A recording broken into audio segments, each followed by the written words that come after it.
Hi everyone, welcome back to our channel. तो आज हम बात करने वाले हैं सैमसंग के S95C टीवी की। ये मैंने और मेरी वाइफ ने बाय करा था अभी 4 मंथ्स पहले।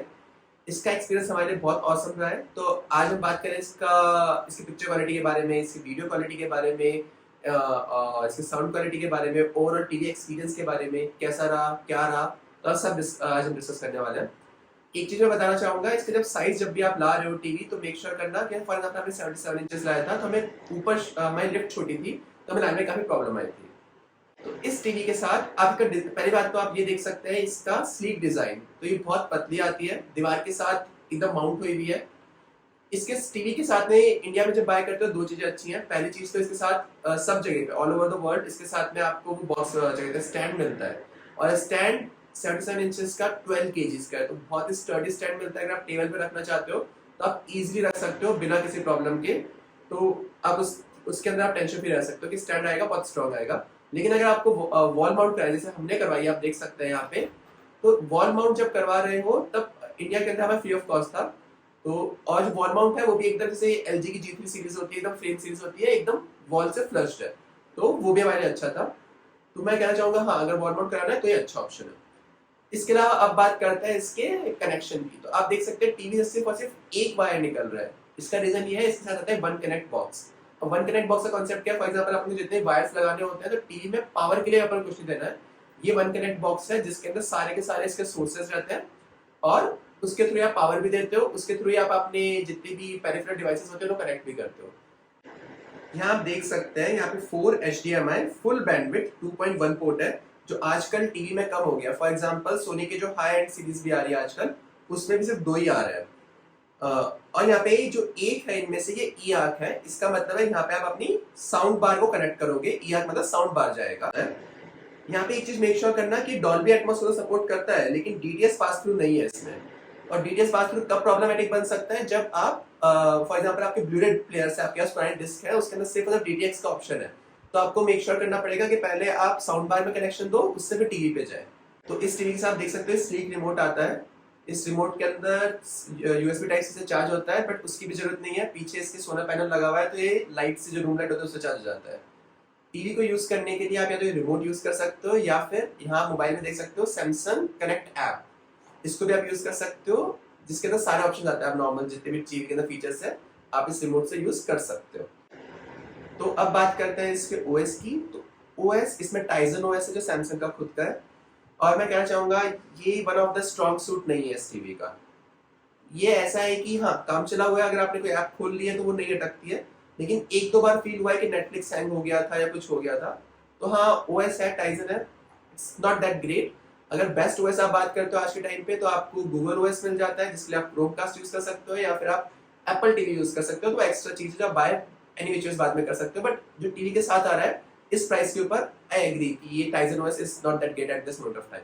इस टीवी में जो पैनल यूज करा हुआ है वो है QD OLED। QD OLED Samsung displace बनाती है, लास्ट 2 ईयर से ही बना रही है। तो इसके अंदर जिस तरीके से OLED को यूज करा जाता है वो अलग है, अदर देन WOLED जो कि LG बनाती थी। तो 2 साल पहले जितने भी OLEDs आते थे, WOLED आते थे, उनकी ब्राइटनेस को लिमिट करा जाता था, उनकी पिक्चर क्वालिटी भी सर्टेन लेवल पे थी। लेकिन QD OLED उनसे ज्यादा बेटर बताई जा रही है। QD OLED WOLED से बेटर है। इस पे अपन कहीं बाद में किसी और वीडियो में डिस्कस कर लेंगे क्यों बेटर है, क्या क्या चीजें हैं, और WOLED वाले क्या कर रहे हैं QD OLED से कम्पीट करने के लिए, वो सब कुछ अलग वीडियो में डिस्कस करेंगे। लेकिन अभी के लिए अपन सिर्फ इसको हाई समझ लेते हैं। QD OLED आज की डेट पे WOLED को बीट कर रही है इन मैनी सर्टेन वेज। तो अब बात करते हैं इस टीवी के ब्राइटनेस की। तो ओवरऑल जो टीवी का पीक ब्राइटनेस है वो है 1600 निट्स। और लास्ट ईयर आपको याद होगा सैमसंग का जो लास्ट मॉडल आया था वो था S95B, उसका पीक ब्राइटनेस था 1000 निट्स। तो जब आप पीक ब्राइटनेस की बात करते हैं तो सिर्फ इतना सा पैच है, इतना बड़ा पैच लेके टीवी के ऊपर मेजर किया जाता है, पूरी टीवी का ब्राइटनेस की बात नहीं करी जाती है। तो ओवरऑल टीवी के अंदर अभी आप पूरे स्क्रीन का देखोगे तो 250 निट्स के अराउंड आता है। बट जब कोई पंची सीन्स आता है, कुछ आता है, तो इट लुक्स आउट, और आप एक अच्छे ब्राइट रूम के अंदर इस टीवी को यूज कर सकते हैं। पहले हम लोग जब इस जो हमारा रूम है यहाँ पे आप देख सकते हैं कि ये आईपैड की स्क्रीन है, यहाँ पे काफी रिफ्लेक्टिव है और नहीं दिखती है। यहीं पे टीवी की स्क्रीन देखिए, यहाँ पे क्लियरली विजिबल है सेम ब्राइटनेस के अंदर। इनफैक्ट हम लोग लाइट्स ऑन भी कर देते हैं तो भी दिक्कत नहीं आती है। सेकेंडली, इसकी जो रिफ्लेक्टिव वाला पार्ट है that is also quite subtle, कि आपको जो रिफ्लेक्शन है पीछे वाली आपका जो नॉर्मल लाइट्स वगैरह जल रहा है वो आपको इतना हिंडर नहीं करता है आपके व्यूइंग एक्सपीरियंस के अंदर। एनी वेज रात को तो कोई प्रॉब्लम है ही नहीं, दिन वाले टाइम में भी this TV is good for a decently lighted room.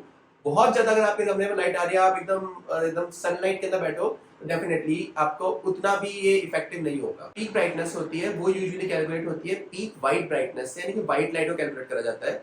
इस टीवी की वो तो अच्छी है ही, साथ साथ में इसकी पीक कलर ब्राइटनेस यानी कि नॉर्मल कलर्स को भी किस तरीके से एक्सपोज करती है, आपको दिखाती है, वो ही बहुत अच्छी है। और जो उसका हाई कॉन्ट्रास्ट होता है तब भी कलर के साथ में जो उसकी जो क्वालिटी होती है, जो उसका सैचुरेशन होता है, वो कभी डिग्रेड नहीं करता है। तो ओवरऑल पिक्चर क्वालिटी बहुत अच्छी निकल के आती है उस केस के अंदर, हाई ब्राइटनेस वाले सीन्स में भी। इस टीवी के अंदर जो वीडियो है वो आपको देखेंगे कि डॉल्बी वीडियो कहीं सपोर्टेड नहीं है, वेरी सरप्राइजिंग है। डॉल्बी एटमॉस को सपोर्ट करती है, डीटीएक्स को सपोर्ट नहीं करते साउंड में। लेकिन जब वीडियो की बात आती है तो डॉल्बी विजन को सपोर्ट नहीं करा जाता है, एचडीआर प्लस को सपोर्ट करा जाता है। तो एचडीआर एचडीआर प्लस सपोर्टेड है, डॉल्बी विजन सपोर्टेड नहीं है, इस चीज का हमेशा ध्यान रखना है।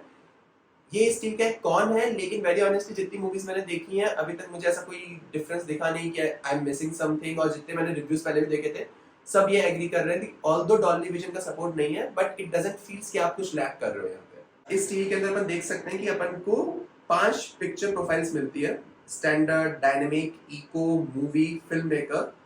तो यहाँ पे जो स्टैंडर्ड है वो इतना अच्छा नहीं है, उसमें ओवर ब्राइटनेस करने की कोशिश करी गई है। जो बेस्ट मुझे लगा वो था मूवी वाला। मूवी वाला बाय डिफॉल्ट से अगर आप सेट कर दोगे तो इट्स लाइक क्वाइट कैलिब्रेटेड, जो डेल्टा इसमें एरर भी बोला जाता है 1 से लेस है, तो इट्स क्वाइट गुड। तो वो आई विल सजेस्ट कि आप लोग मूवी वाला यूज करने ट्राई करो, और बाकी आपके ऊपर है, you can just switch between. Film maker भी काफी बेटर है, और चाहो तो आप कैलिब्रेट भी कर सकते हो, this TV has an option of that also. तो पिक्चर क्वालिटी के अंदर एक और चीज का आप ध्यान रखिए, यहाँ पे होता है एचडीआर टोन मैपिंग, जिसके अंदर 2 ऑप्शन है, स्टैटिक और एक्टिव। स्टैटिक का मतलब है जो फिल्म मेकर आपको दिखाना चाहता था, सैमसंग उसके टच छिड़कानी नहीं करता है, जैसा वो इंटेंशन था उसका जो ब्राइटनेस या सैचुरेशन वो दिखाता है। एक्टिव का मतलब है सैमसंग जो होता है अपनी ओनरशिप खुद ले लेता है कि मेरे को जैसा अच्छा लगेगा मैं दिखाऊंगा, जो वो सोचता है व्यूअर्स को अच्छा दिखेगा। तो यहाँ पे से आप देख सकते हैं दोनों के बीच में जो कॉन्ट्रास्ट है वो काफी डिफरेंस आता है। तो हमने अभी एक्टिव रख रखा है, बाकी ये पर्सनल चॉइस पे जाता है। तो whenever if you buy this just try and take your decision. तो इस टीवी के अंदर जैसे आप यहाँ पे देख सकते हैं, इसके अंदर 8 ट्रांसड्यूसर बेस के लिए लगा रखे हैं, बट इसकी साउंड उतनी अच्छी अब नहीं है। मतलब जिस प्राइस की टीवी है और जैसे साउंड इसमें एक्सपेक्टेड था उतनी अच्छी नहीं है। अगर आप टीवी ले रहे हैं तो मैं डेफिनेटली सजेस्ट करूंगा एक साउंड बार इसके साथ पक्का बाय करो, नहीं तो इसका एक्सपीरियंस कम रह जाएगा। लेकिन जब आप साउंड बार यूज करते हो तो ये, अगर आप सैमसंग की साउंड बार यूज करते हो तो क्यू सिम्फनी इसमें एक्टिव हो जाता है और उससे काफी अच्छा साउंड आता है, that I will also agree. लेकिन अगर भी कोई दूसरी साउंड बार ले रहे हो तो मेक श्योर साउंड बार तो लो ही लो। ये टीवी अगर बनी है तो गेम खेलने के लिए बनी है, इसमें गेम खेलने के सारे ऑप्शन दिए हैं, तो जितने भी लेटेस्ट होने चाहिए सब कुछ है। 144 रिफ्रेश रेट हो, उसके अलावा VRR हो, AMD का फ्री सिंक प्रो हो, ANNM हो, और ये जो जितने भी ऑप्शंस हैं ये आप इजीली एक्सेस कर सकते हो इसकी गेम बार सेटिंग से, जैसे आप देख सकते हैं यहाँ पे।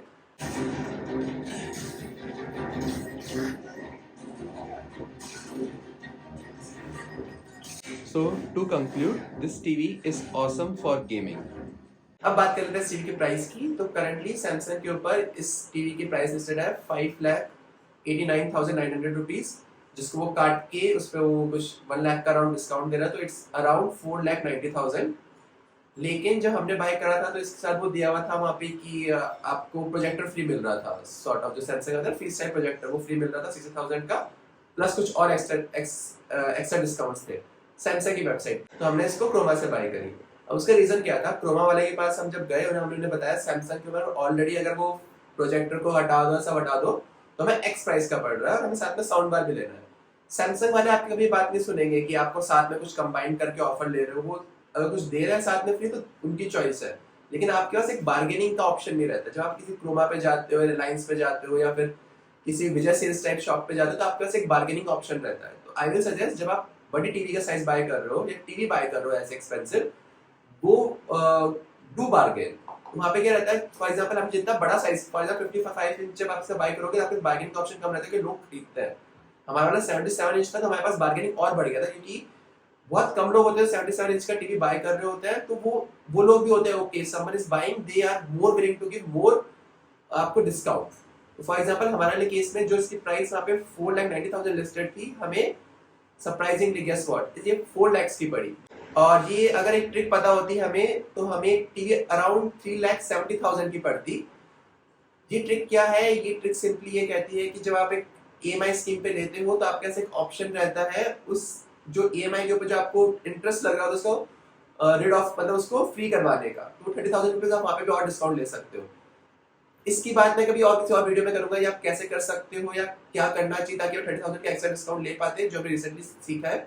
बट हाँ, अभी के लिए हमें ये टीवी 4 लाख की पड़ी थी, जो भी इसके लिए काफी डिसेंट प्राइस है। तो फाइनल थॉट्स की बात करते हैं। जब हम ओवरऑल टीवी को देखते हैं तो इसमें कुछ छोटे मोटे कॉन्स हैं। जैसे आप कह सकते हो पहला कॉन तो है कि इसका जो प्रोसेसर है वो पावरफुल है but top of the line नहीं है। फॉर एग्जांपल सोनी का एक्सआर प्रोसेसर आता है उसके सामने काफी वीक है। तो जब ये 720 या 1080 आप जो नॉर्मल एचडी वीडियोस को जब इस पे देखोगे तो आपको हाँ जो वो 4K में कन्वर्ट करता है वो उस लेवल का 4K में कन्वर्जन नहीं है, तो वहाँ पर थोड़ा सा आपको नेगेट होता है। लेकिन अगर आप आजकल नेटफ्लिक्स और ये Amazon प्राइम ये सब स्ट्रीमिंग देखना चाहते हो तो सब कुछ आजकल 4K है, तो आपको प्रॉब्लम कोई फील नहीं होती है। दूसरा इसका कौन छोटा रह सकता है कि डॉल्बी विजन का सपोर्ट नहीं है ऑन पेपर्स, बट उससे फर्क नहीं पड़ रहा है। वो काफी क्लियर कट था कि हमें कभी फील नहीं हुआ, तो वो काफी अच्छा एक्सपीरियंस था। थर्ड कौन रहेगा, DTX का सपोर्ट नहीं है, DTX पास थ्रू का वन कनेक्ट बॉक्स से, वो भी वेरी ऑनेस्टली हमें हमारे लिए इतना बड़ा कौन नहीं था। अगर इन चीजों को छोटी मोटी चीजों को साइड में रख दूं, उसके अलावा इस टीवी में मुझे वेरी ऑनेस्टली कोई कमी नहीं लगी है। Top of the line TV है, इसकी पिक्चर क्वालिटी ऑसम है। इसको आप कॉन्स्टेंटली मतलब इसको आप देखते जाओ ऐसा मन करता है। हमने बहुत सारी मूवीज बैक टू बैक खत्म करी है बहुत मजे के साथ में। हमने हॉल जाना बंद कर दिया इस टीवी के आने के बाद में। तो हाँ, ओवरऑल पिक्चर क्वालिटी बहुत अच्छी है। मैं इस टीवी को डबल थम्स अप दूंगा। अगर आपको लेनी हो तो आप जाके देखिए आप कौन सा साइज लेना चाहेंगे। 3 साइजेस आते हैं, 55, 65, 77। तो जो साइज आपको सही लगता है, आपको बजट में आता है, जस्ट गो विद इट। आप इसके साथ गलत नहीं जा सकते हैं। और आप देख लेना इस साल की टॉप 3 के अंदर टीवी पक्का आएगी। अब बारी है मेरे रिव्यू की। ये टीवी मुझे बहुत ही मस्त लगा, देख तो बिल्कुल मजा ही आ जाता है। तो मस्त बड़ी सी स्क्रीन में इतने मस्त एचडी क्वालिटी में चला के टीवी देखो, मजा आ जाता है। अब साथ में पॉपकॉर्न और ले लो, सॉर्टेड है लाइफ, और कुछ नहीं चाहिए। और इनफैक्ट इसके बाद तो अगर पुराना कोई टीवी देखने जाना तो बिल्कुल मजा नहीं आता है। ऐसा लगता है कि यार क्वालिटी हो तो ऐसी होनी चाहिए। इनफैक्ट गेम खेलने में तो क्या ही बताऊं, माइंड ब्लोइंग। ऐसे मतलब अगर 2 प्लेयर गेम खेल रहे हो ना आप, तो वो 2 में से स्प्लिट हो जाता है और एक में आपको इतना बड़ा एरिया मिलता है ना खेलने के लिए, मजा आ जाता है। तो ओवरऑल मेरे हिसाब से तो टीवी सुपर। तो इस वीडियो के लिए गाइस इतना ही। आई होप आपको ये वीडियो काफी नॉलेजेबल लगा हो। अगर अच्छा लगा हो तो लाइक करना, शेयर करना, सब्सक्राइब करना,